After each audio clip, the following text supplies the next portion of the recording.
Hello students, ચાલો આજે આપણે 12મા ધોરણમાં ત્રીજું ચેપ્ટર શ્રેણિકમાં પરિવર્ત શ્રેણિક, સમિત શ્રેણિક અને વિસમિત શ્રેણિક તેના ગુણધર્મો અને ત્યાર પછી તેના પરના ઉદાહરણો જોઈએ. ખૂબ સરસ મજાનો અગત્યનો મુદ્દો છે અને સાવ સહેલો મુદ્દો છે.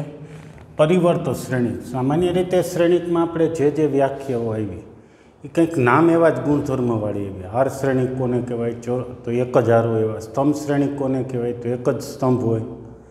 ચોરસ શ્રેણિક તો હાર અને સ્તંભની સંખ્યા સરખી હોય. શૂન્ય શ્રેણિક તો શ્રેણિકના બધા જ ઘટકો શૂન્ય હોય.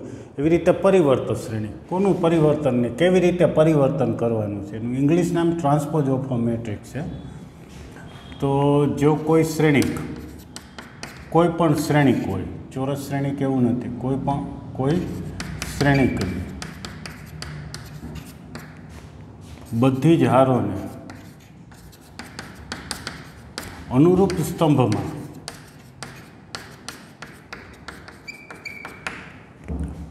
ફેરવવામાં આવે કે અદલ બદલ કરવામાં આવે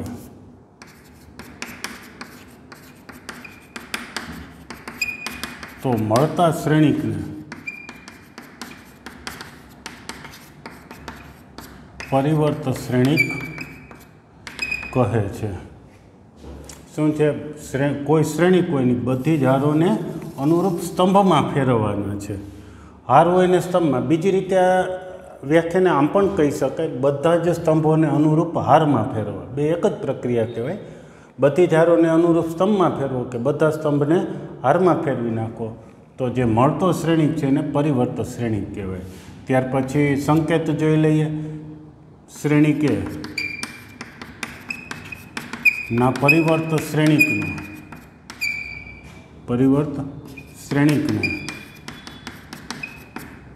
એ ડેશ કે એટી વડે દર્શાવાય છે. શું શ્રેણિક એ હોય તો એનું પરિવર્ત શ્રેણિકને એ ડેશ અથવા તો એટી. એટી શું સંકેત છે તો એ પણ જોઈ લઈએ. ઇંગ્લિશ નામ ઉપરથી છે.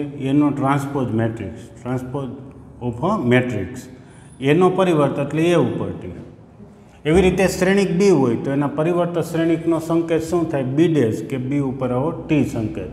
આ ટી કોઈ ઘાત નથી, ધ્યાન રાખજો, એ માત્ર સંકેત છે. એવી રીતે શ્રેણિક સી હોય તો એનો પરિવર્ત શ્રેણિકનો સંકેત શું થાય? સી ડેશ કે સી ઉપર ટી સંકેત. એના વડે દર્શાવાય છે. હવે આગળ હજી શ્રેણિક એ બરાબર, ધારો કે એ આઈ છે, એવા ઘટક છે. કોઈ પણ શ્રેણિક એમ ક્રોસ એન કક્ષાનો છે તો એનો પરિવર્ત શ્રેણિક એ ડેશ શું થાય? એ ડેશ એટલે એનો પરિવર્ત શ્રેણિક. તો એ ડેશ શું થાય છે? હાર અને સ્તંભની અદલા બદલી થઈ જાય.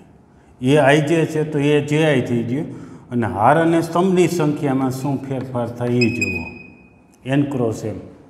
વ્યાપક રીતે એક ઉદાહરણ લઈએ. એ બરાબર, ધારો કે A11, A12, A13, પછી બીજી હાર પહેલો ઘટક, બીજી હાર બીજો ઘટક, બીજી હાર ત્રીજો ઘટક. તો એ ડેશ લખવો છે. તો ફરીથી આ બે હાર ત્રણ સ્તંભનો શ્રેણિક છે. હવે એ ડેશ શું થશે? તો હારને સ્તંભમાં ફેરવવી છે. પહેલી હાર છે એને પહેલા સ્તંભમાં લખીએ. A11, A12, A13. બીજી હાર છે એને બીજા સ્તંભમાં ફેરવીએ. શું લખ્યું? બધી હારોને અનુરૂપ સ્તંભમાં. એટલે પહેલી હારને પહેલા સ્તંભમાં જ ફેરવવાનું. અનુરૂપનો અર્થ આપણે એવી રીતે લેશું, પહેલી હારને પહેલા સ્તંભમાં, બીજી હારને બીજા સ્તંભમાં. બીજી હાર છે એને બીજા સ્તંભમાં લખીએ. અને હવે આમાં કેટલી હારને સ્તંભ થઈ છે? તો 3 હાર થઈ છે. પેલું આપણે હારની સંખ્યા લખી અને પછી અહીંયા લખી સ્તંભની સંખ્યા. જોશો તો અહીંયા જે ફેરફાર જોવા મળે છે, એમ ક્રોસ એન હોય તો એનો પરિવર્ત શ્રેણિક એન ક્રોસ એમ થઈ ગયું. એમાં અહીંયા 2 ક્રોસ 3 હતો તો 3 ક્રોસ 2 થઈ ગયું. પછી ઘટક તમે જોશો બદલી જશે. અહીંયા ઘટક શું છે? પહેલી હાર બીજા સ્તંભનો ઘટક છે. અહીં ક્યાં આવે છે? બીજી હાર પહેલા સ્તંભનો ઘટક આવી ગયો. બરાબર છે. એટલે અંદર એ આઈ જે હોય તો અહીંયા જે આઈ થઈ ગયું છે. હજી એક ઉદાહરણ.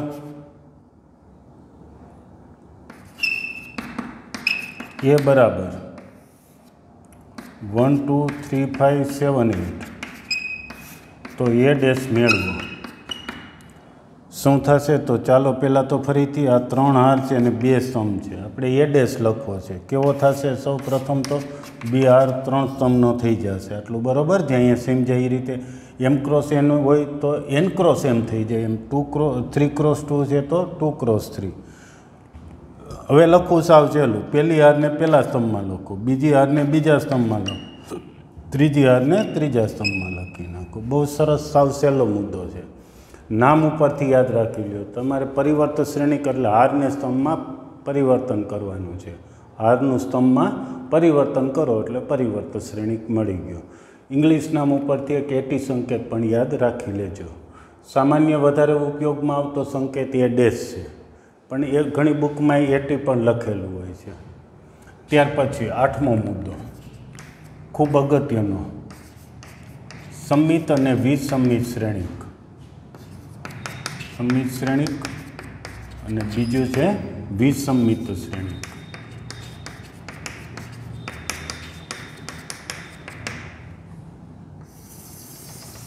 એ મુદ્દો લઈએ એ પહેલાં થોડાના ગુણધર્મો યાદ કરી લઈએ. બહુ સહેલા છે ગુણધર્મો. પરિવર્તન શ્રેણીકના ગુણધર્મો. પહેલું, એ ડેશ એટલે પરિવર્તન શ્રેણીક હોય એનો ફરીથી પરિવર્તન લેશો તો કયો શ્રેણીક મળે? ધારો કે આ ઉદાહરણ એ છે તો એ ડેશ આ મેળવ્યું, ફરીથી આનો પરિવર્તન એટલે હારને સ્તંભમાં ફેરવો તો શું થશે? તો કે પહેલી હાર છે એને પહેલા સ્તંભમાં લખો, બીજી હાર છે એને બીજા સ્તંભમાં લખો તો આ જ શ્રેણીક મળી જશે. મતલબ કે એ શ્રેણીક પોતે થાય છે.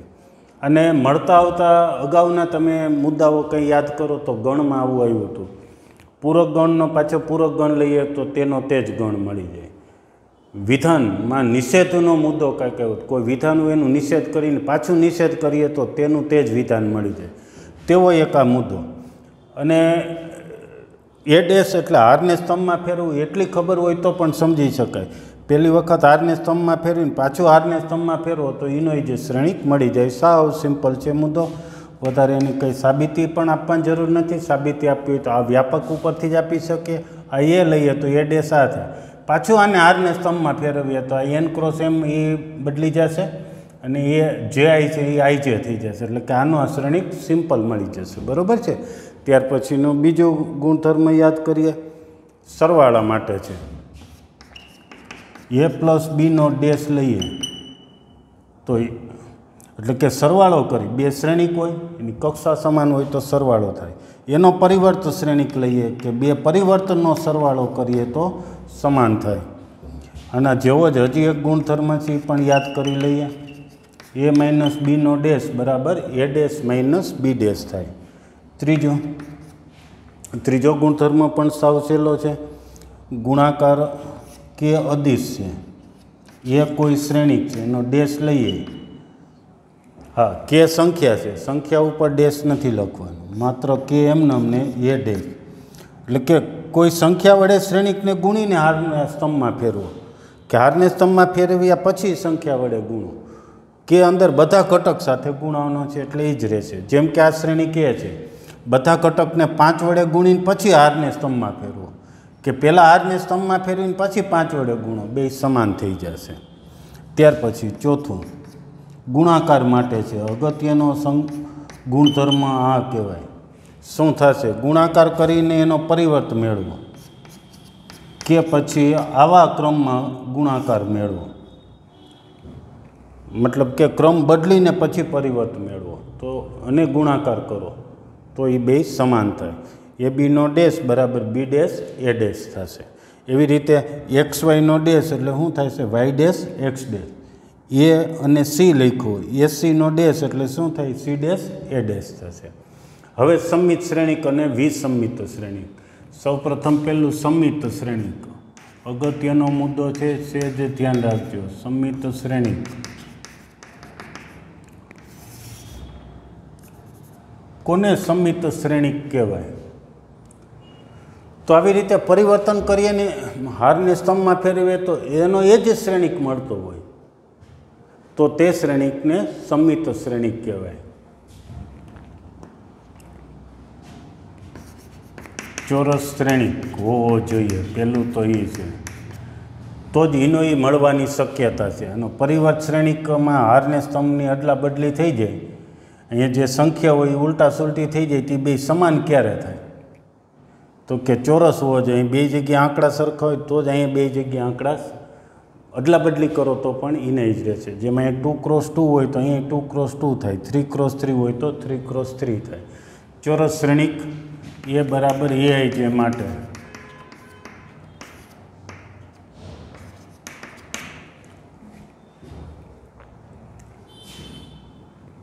A ડેશ બરાબર A થાય તો એને સમમિત શ્રેણિક કહે છે.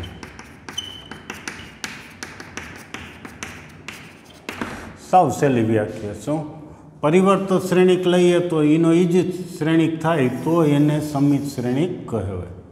ચોરસ શ્રેણિક હોય, ચોરસ શ્રેણિક કોઈ પણ હોય, એનો પરિવર્ત લઈએ તો એનું જ થાય તો એને સમમિત શ્રેણિક કહેવાય. એવી જ રીતે શ્રેણિક બી હોય તો એનો પરિવર્ત લઈએ બી ડેશ બરાબર બી થાય તો બીને સમમિત કહેવાય. શ્રેણિક સી માટે ચોરસ શ્રેણિક સી હોય તો સી ડેશ બરાબર સી થાય તો સીને સમમિત શ્રેણિક કહેવાય. પછી હવે એ ડેશ બરાબર એ થાય છે તો આપણે એવું કહી શકીએ કે AIJ અને AJI બે ઘટક સરખા હોવા જોઈએ. AIJ આઈમી આર જેમાં સ્તંભનો ઘટક ને જેમી આર આઈમાં સ્તંભનો ઘટક સરખો થાય. એટલે કે બીજી રીતે પ્રત્યેક IJ માટે આઈમી આર જેમાં સ્તંભનો ઘટક બરાબર જેમી આર આઈમાં સ્તંભનો ઘટક થાય તો એને સમમિત શ્રેણિક કહે છે. આમ ન લખવું હોય તો આ એ જ અર્થ થાય છે. ક્યારે હારને સ્તંભમાં ફેરવો તો સમાન શ્રેણિક થાય? એના માટે હજી ઉદાહરણ લઈએ. એ બરાબર કોઈ ચોરસ શ્રેણિક લખીએ, ધારો કે બીજી કક્ષાનો ચોરસ શ્રેણિક લખીએ.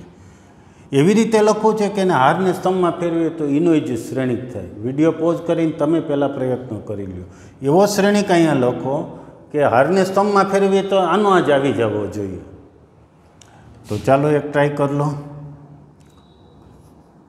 ધારો કે 2 5 5 4 લખ્યું છે મેં માટે, અને હારને સ્તંભમાં ફેરવો તો શું થશે? એ ડેશ બરાબર એ થાય. લખીએ ચાલો, હારને સ્તંભમાં ફેરવી જ નાખીએ. પહેલી હારને પહેલા સ્તંભમાં લખીએ, બીજી હારને બીજા સ્તંભમાં લખીએ. પહેલી હારને પહેલા સ્તંભમાં લખો, બીજી હારને બીજા સ્તંભમાં લખો, એટલે હારને સ્તંભમાં ફેરવી નાખો તો એ ડેશ બરાબર એ થાય છે. તેથી એ સમમિત શ્રેણિક છે. મતલબ કે અહીંયા તમે જોશો પહેલી હાર બીજા સ્તંભનો ઘટક, પહેલી હાર બીજા સ્તંભનો ઘટક એવો જ બીજી હાર પહેલા સ્તંભનો ઘટક છે. બીજી રીતે કહીએ તો વિકર્ણમાં કોઈ પણ ઘટક હોય સામસામે સરખા રાખો. વિકર્ણમાં કોઈ પણ આંકડા લખી નાખો, સામસામે ઘટક સરખા રાખો. વિકર્ણમાં પ્રતિબિંબ સરખું હોય એમ પણ કહેવાય. વિકર્ણમાં ઘટકના પ્રતિબિંબ સમાન મળે, સામસામે ઘટક સરખા હોય. એવી રીતે તમે ઉદાહરણ બનાવશો તો એ શ્રેણિક છે, સમમિત શ્રેણિક બનશે. હજુ એક ઉદાહરણ બનાવીએ. ધારો કે 3x3 કક્ષાનું બનાવીએ, 3 હાર 3 સ્તંભવાળું. તો શું કીધું? વિકર્ણમાં કોઈ પણ ઘટક લખી નાખો. ધારો કે આ લખી નાખ્યા છે. એવું લાગે કે માઇનસ પણ મૂકી શકો, અપૂર્ણાંક મૂકી શકો. હવે શું કરશું? સામસામે ઘટક સરખા રાખશું. પહેલી હાર બીજા સ્તંભનો ઘટક એવો જ બીજી હાર પહેલા સ્તંભનો. આઈમી હાર જેમો સ્તંભ ને જેમી હાર આઈમો સ્તંભ બે ઘટક સરખા રાખશું. પહેલી હાર બીજા સ્તંભનો ઘટક મેં અહીં 3 લખ્યો તો બીજી હાર પહેલા સ્તંભનો ઘટક એ જ રાખવો છે. પછી અહીંયા 4 લખું તો અહીંયા 4, અહીંયા ધારો કે 6 લખું તો અહીંયા 6. હવે આના માટે એ ડેશ મેળવો તમે, હારને સ્તંભમાં ફેરવશો તો એ જ થશે. એટલે કે અહીંયા પણ તમે જોશો તો વિકર્ણોમાં ઘટકો પ્રતિબિંબિત છે, એટલે કે વિકર્ણોમાં પ્રતિબિંબ જોવા મળે. બીજી રીતે વિકર્ણોમાં સામસામેના ઘટક છે એ સમાન છે તો એને સમમિત શ્રેણિક કહેવાય. ટૂંકમાં આવું થતું હોય તો જ એડેસ બરાબર એ થાય. ઓકે, તો ચાલો એક સ્ક્રીનશોટ લઈ લો, આટલું લખી નાખો. ત્યાર પછી વિસમિત શ્રેણિકની વ્યાખ્યામાં આગળ લઈએ.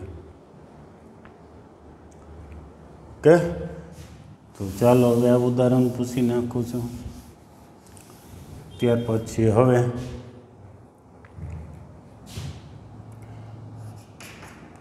બીજું વિસમિત શ્રેણિક. કેવા શ્રેણિકને વિસમિત શ્રેણિક કહેવાય? તો કંઈક વ્યાખ્યા આવી જ બે જગ્યાએ નાનકડો ફેરફાર કરીએ છીએ. જેમાં પહેલી લીટી એમ જ એટલે કે ચોરસ શ્રેણિક એ બરાબર એ આઈ જે માટે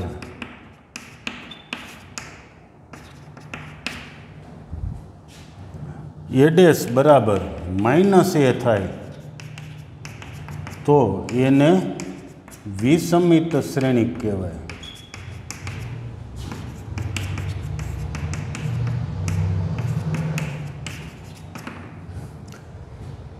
કયા ફેરફાર આવ્યો? જો પરિવર્ત શ્રેણિક ઈનો જ આવે એટલે કે સમાન મળે, પરિવર્ત શ્રેણિક સમાન મળે તો સમિત ને વિરોધી મળે તો વિસમિત. પ્રાસ ઉપરથી યાદ રાખી લો, સમાન મળે તો સમિત ને વિરોધી મળે તો વિસમિત. હજી આની જેમ જ જોઈ લઈએ બીજી રીતે.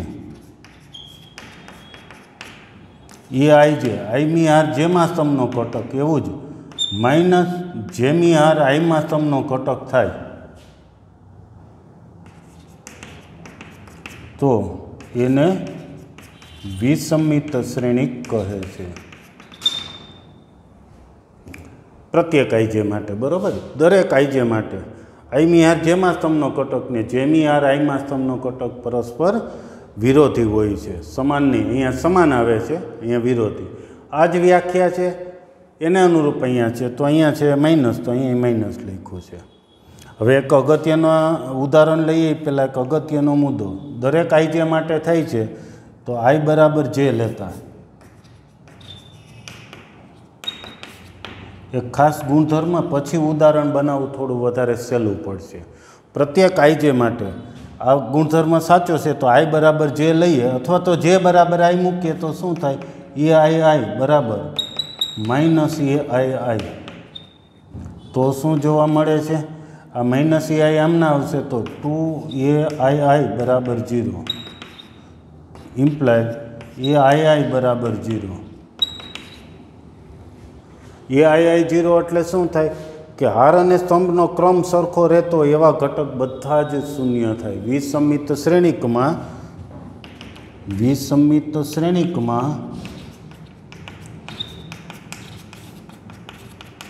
વિકર્ણના બધા જ ઘટક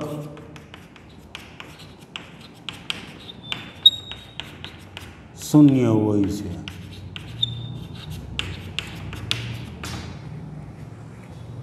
ખાસ યાદ રાખી લો, આમાં વિકર્ણમાં કોઈ પણ ઘટક ચાલે છે. સમિત શ્રેણિકમાં, વિસમિત શ્રેણિકમાં વિકર્ણના બધા જ ઘટક શૂન્ય થાય છે. જેની વ્યાખ્યા ઉપરથી આ પ્રત્યેક આઈ જે માટે છે, દરેક આઈ અને જેની કિંમત માટે છે તો આઈ અને જે સરખા માટે પણ એ થઈ જવું જોઈએ. તો એ ગુણધર્મનો ઉપયોગ કરીએ તો એ આઈ 0 એટલે કે આ બે ક્રમ, હાર ને સ્તંભનો ક્રમ સરખો હોય એવા ઘટક શૂન્ય. એવા ઘટક ક્યાં જ હોય? ક્યાં સરખા હોય? હાર અને સ્તંભના ઘટક સરખા તો કે વિકર્ણમાં જ જોવા મળે. વિકર્ણ સિવાયના ઘટકોમાં હાર અને સ્તંભના ક્રમ સરખા હોતા નથી, એટલે કે વિકર્ણના બધા ઘટક શૂન્ય મળે છે. હવે એનું એક ઉદાહરણ, તમે વિડીયો પોઝ કરી એવું ઉદાહરણ બનાવો કે એ શ્રેણિક લખીએ, એમાં વિકર્ણમાં ઘટક શૂન્ય રાખજો, બરાબર, ગુણધર્મ પ્રમાણે. અને પછી એનો પરિવર્ત મેળવીએ તો એનું જ શ્રેણિક ના આવે, એનો વિરોધી શ્રેણિક આવે. તો વિડીયો પોઝ કરી અને તમે લખવા માંડી જાઓ, ઉદાહરણ બનાવો એક.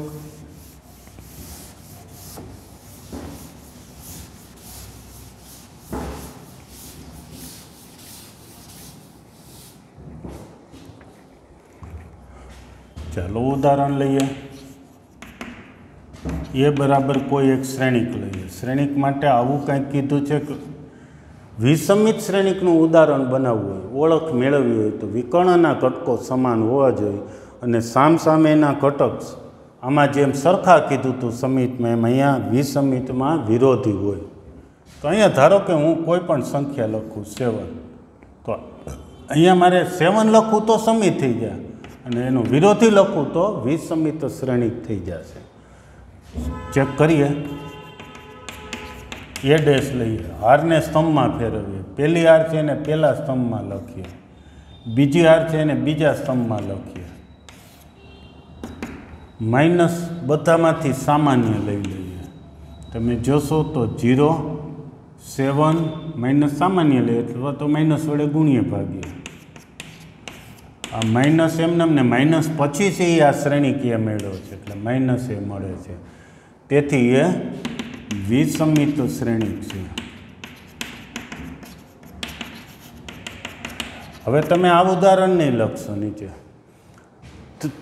3 હાર 3 સ્તંભવાળો ચોરસ શ્રેણિક લ્યો એટલે કે 3 કક્ષાનો ચોરસ શ્રેણિક લ્યો. બનાવવા માટે રીત સાવ સહેલી. વિકર્ણમાં 0 લખી નાખો, સામ સામે વિરોધી લખો.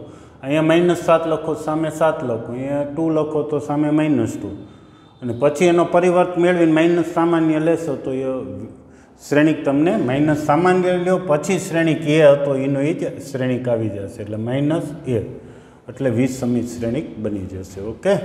ત્યાર પછી વિસમિત શ્રેણિક પછી હવે અગત્યના પરિણામો જોઈ લઈએ.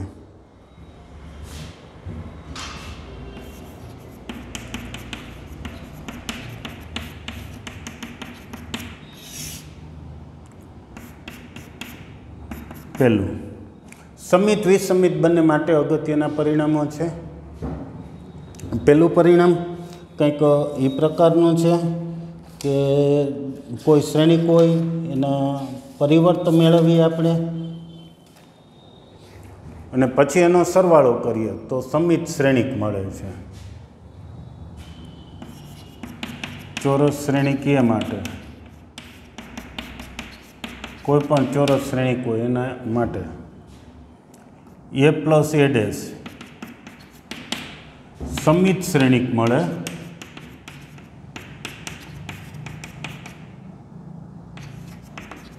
અને બીજું a માઇનસ a ડેશ વિસમિત શ્રેણિક જ મળે. કોઈ પણ ચોરસ શ્રેણિક લો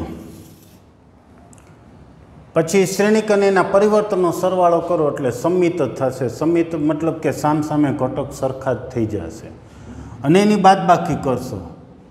કોની બાદબાકી? કોઈ પણ ચોરસ શ્રેણિક અને એના પરિવર્ત શ્રેણિકની બાદબાકી કરશો તો તમને વિસમિત શ્રેણિક એટલે કે વિકર્ણમાં 0 સામસામે વિરોધી શ્રેણિક જ મળશે. કોઈ પણ શ્રેણિક એ લેશો તમે તો આવું જોવા મળશે. બીજું, કોઈ પણ ચોરસ શ્રેણિક એને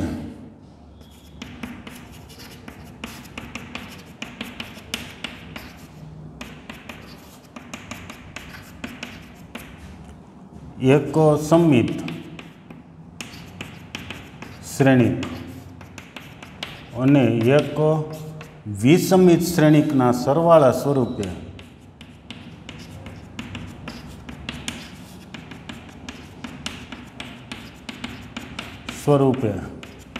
અનન્ય રીતે દર્શાવી શકાય.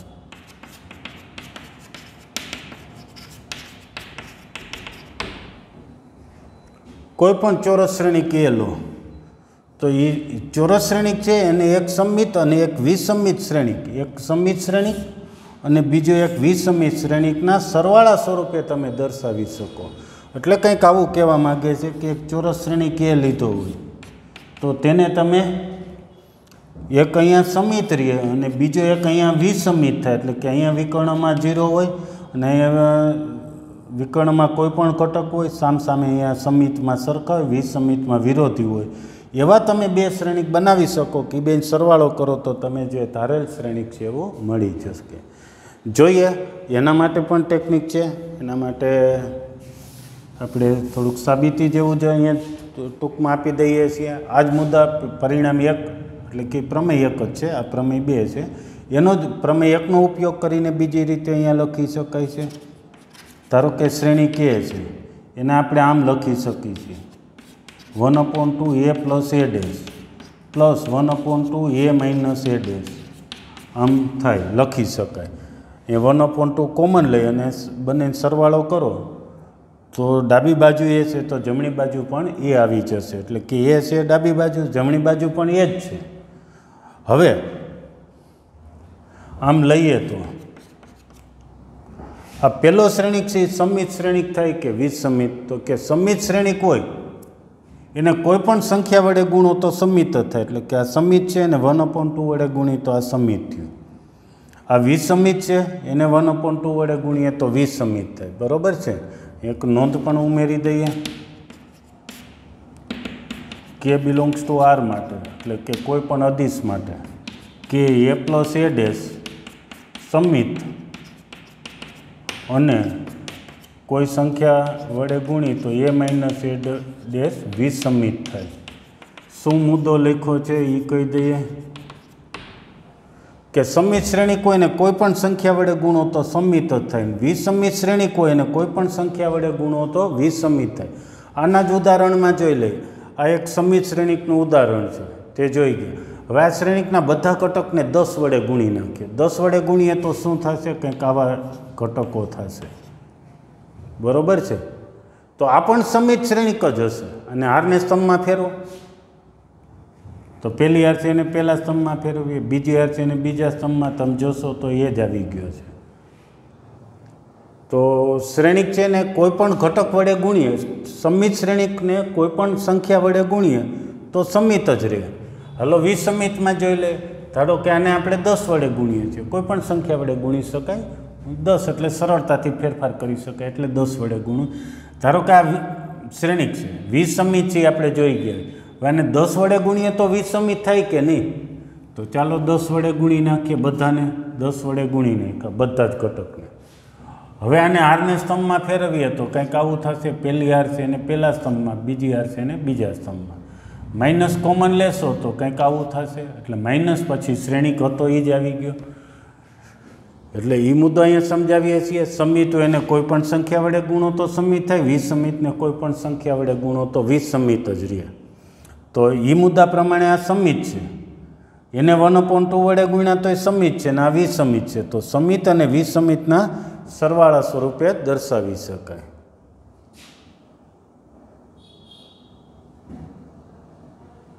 લેતા 1/2 એ પ્લસ એ ડેશ સમમિત અને 1/2 એ માઇનસ એ ડેશ વિસમિત શ્રેણિકના સરવાળા સ્વરૂપે એને દર્શાવી શકાય. એ એટલે શ્રેણિક, એને દર્શાવી શકાય. બરાબર. ખૂબ સરસ મુદ્દો છે. ચાલો એક જલ્દી તમે સ્ક્રીનશોટ લઈ લો. ત્યાર પછી હવે આપણે સ્વાધ્યાય તરફ આગળ વધીએ. હવે સ્વાધ્યાય બહુ સહેલું છે. 3.3 સ્ક્રીનશોટ લેવાઈ ગયો. જો કે આટલા મુદ્દા એક વખત રિવિઝન કરી અને પછી હવે તમારે સ્વાધ્યાય 3.3 જાતે ગણવું હોય તો ગણી શકશો. લગભગ બધાને આવડી જશે. એ ગણ્યા પછી કોઈ એક્ઝામ્પલ કદાચ ડાઉટ રહેતો હોય, કોઈ શંકા રહેતી હોય તો પછી વિડીયો જોજો. ખરેખર તમે એક આ મુદ્દા ફરીથી રિવિઝન કરી જાઓ અને પછી સ્વાધ્યાય 3.3 શરૂ કરી દો. જાતે જ ગણવા માંડો. ગણાઈ ગયા પછી હવે તમે આ વિડીયો જોજો, જેથી કરીને તમને ક્યાંય શંકા રહી હોય તો એનું સમાધાન થઈ જાય. બહુ સહેલું સ્વાધ્યાય છે, બહુ સહેલું છે, ખૂબ જ સહેલું કહેવાય. સ્વાધ્યાય 3.3 પહેલો એક્ઝામ્પલ લઈએ. પરિવર્ત શ્રેણિક મેળવો એવું કીધું છે.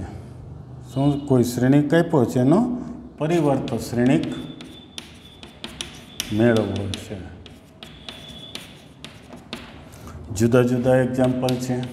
આપણે આપેલ શ્રેણિકને નામ આપીએ. આપેલ શ્રેણિકને કોઈ પણ કેપિટલ નામ આપીએ, A, B, C કોઈ પણ નામ આપી દઈએ. ધારો કે મેં એ નામ આપ્યું. શ્રેણિક આવો છે 5 1/2 ને 5 1/2 અને -1. તો પરિવર્ત શ્રેણિક, પરિવર્ત શ્રેણિકનો સંકેત એ ડેશ અથવા એટી છે, બરોબર છે। હવે આને હારને સ્તંભમાં ફેરવાય તો આ 3 હાર છે એક સ્તંભ છે, એનો પરિવર્ત મેળવીએ કેવો થશે? 1/3 કક્ષાનો થશે। એક હાર 3 સ્તંભ, પહેલી હાર છે એને પહેલા સ્તંભમાં ફેરવી નાખો, બીજી હાર છે એને બીજા સ્તંભમાં, ત્રીજી હાર છે એને ત્રીજા સ્તંભમાં, અથવા ત્યારે કીધું હતું કે સ્તંભને હારમાં ફેરવી નાખો તો પણ એ જ થયું। આ સ્તંભ છે એને હારમાં ફેરવી નાખી। બીજો એક્ઝામ્પલ, આપેલ શ્રેણિક એ બરાબર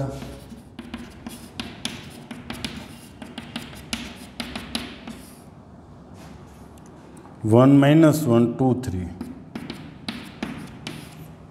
તેથી તેનો પરિવર્ત શ્રેણિક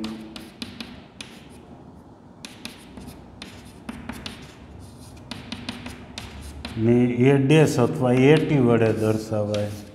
2x2 કક્ષાનો છે, એનો પરિવર્તય તો હારને સ્તંભનો ક્રમ બદલીએ તો 2x2 જ રહે છે। પહેલી હારને પહેલા સ્તંભમાં લખીએ, બીજી હારને બીજા સ્તંભમાં લખીએ। ઘણા આવું યાદ રાખતા હોય કે આડું વાંચતું જવાનું ને ઊભું લખતું જવાનું। શું? આડું વાંચવાનું ને ઊભું લખવાનું। 2 3 આડું વાંચ્યું ને ઊભું લખો, આડું વાંચો ને ઊભું લખો તો પરિવર્ત શ્રેણિક થઈ જાય। એવી જ રીતે ત્રીજો પણ તમે ગણ નાખો, એમાં 3 કક્ષાનો ચોરસ શ્રેણિક છે, પહેલી હારને પહેલા સ્તંભમાં, બીજી હારને બીજા સ્તંભમાં, ત્રીજી હારને ત્રીજા સ્તંભમાં ફેરવી નાખો। ઓકે, તો સૌ સહેલો એક્ઝામ્પલ, ત્યાર પછી એના પછીનો એક્ઝામ્પલ લઈએ। બીજો,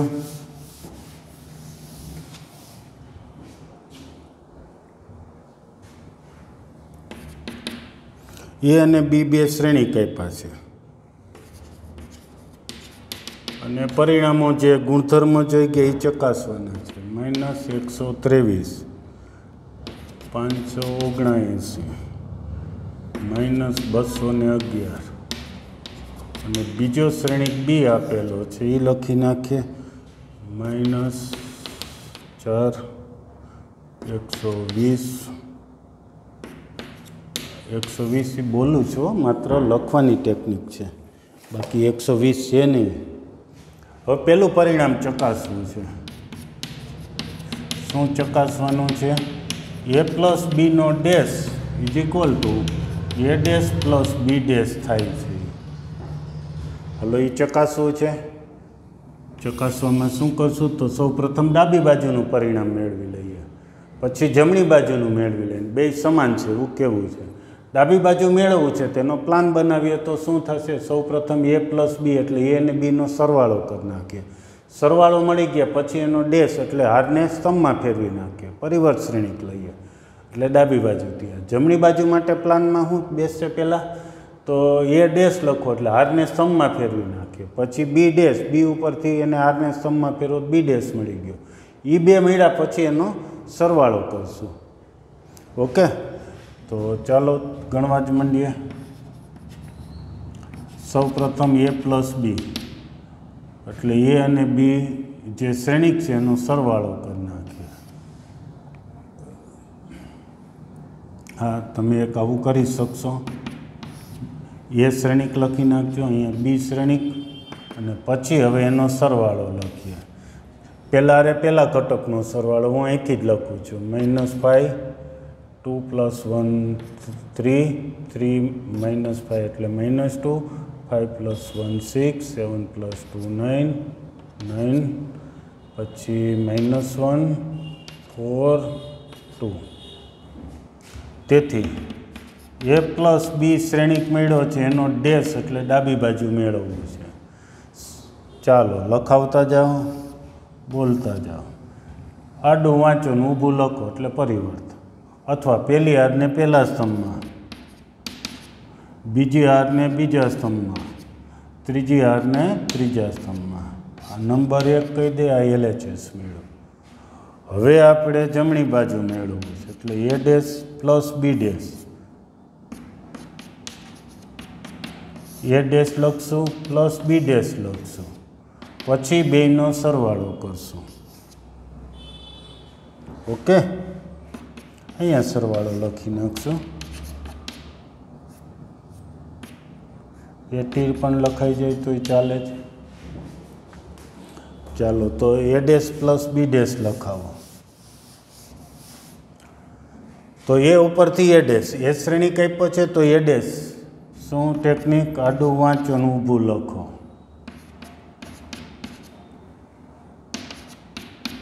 એ ઝડપી સાવ સહેલી ટેકનિક. બી ઉપરથી બી ડેશ લખો, હારને સ્તંભમાં ફેરવવા. પહેલી હારને પહેલા સ્તંભમાં, બીજી હારને બીજા સ્તંભમાં, ત્રીજી હારને ત્રીજા સ્તંભમાં. હવે બંનેનો સરવાળો કરો ને એને નંબર 2 આપો. 1 અને 2 જુઓ,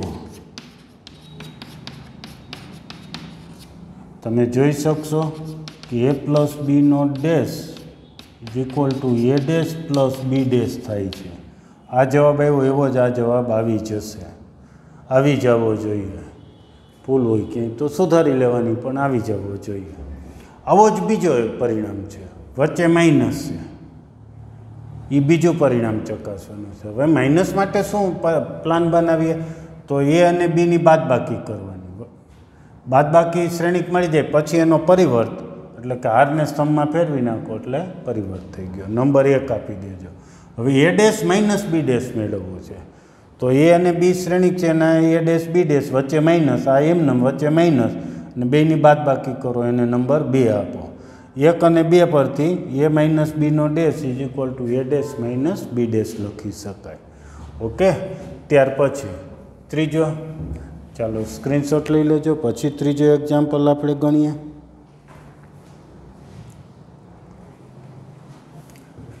કામ કરીએ. ત્રીજો એક્ઝામ્પલ સહેલો છે, આના જેવો જ છે. તો તમને હોમવર્કમાં ગણવા માટે આપીએ છીએ તો એ ગણી નાખજો. ચોથા દાખલાથી આવતા લેક્ચરે શરૂ કરશું. જો કે ચોથો પણ આવડી જાય એમ છે, ચોથોય તમે ગણી રાખજો.